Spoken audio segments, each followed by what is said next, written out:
Thank you very much, Mr. Chairman. And Mr. Chairman, first of all, thank you for holding this hearing. I certainly share many of the views that you have articulated today. And colleagues, I'm just going to start off by saying that what we're going to be talking about this morning is one of the least known and biggest issues facing our country as it relates to creating more good-paying jobs and expanding markets for our country around the world. And as the chairman indicated, I am very much interested in addressing the proposition that it is long past time to fix what's wrong with the World Trade Organization. In my view, that process has got to begin with China. China became a member of the World Trade Organization in December 2001. Based on nearly 2 decades of hard evidence, it's clear that the agreements that allowed China to join the World Trade Organization have fallen far short. The rules that underpin the WTO were crafted more than 2 decades ago when China was essentially an economic middleweight. At that time, multiple states within our country actually had economies that were larger than China's. During the debate on China entering the World Trade Organization, many predicted that membership would drive China away from one-party control of government and economics. And the Chinese made specific commitments dealing with economic reforms as a precondition of joining the WTO.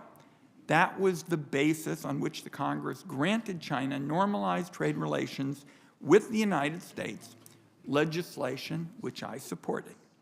Today, China is no longer a middleweight. China is an economic heavyweight, second only to the United States, and continues to grow rapidly. Much of that growth has come at our direct expense and in violation of World Trade Organization rules and World Trade Organization commitments that were made in 2001. What I'm talking about are the following: subsidized state-owned enterprises, intellectual property theft, forced tech transfers, the great internet firewall, government-led shakedowns of foreign investors. China has used those schemes to strong-arm American businesses, steal American innovations, and rip off American jobs. Especially under President Xi, the government has tightened its grip on power. For our purposes in today's hearing, the Chinese government identifies weaknesses in the WTO system, and then it seizes on them to further their country's explosive growth. The U.S. and our economic allies have not done enough to crack down on those abuses. WTO rules, as I've indicated, date back to a time before the internet was in effect this country's shipping lane and the center of gravity for international commerce. It was a time when smartphones were still science fiction. It shouldn't be any surprise that those rules can't keep up with China's modern-day trade ripoffs.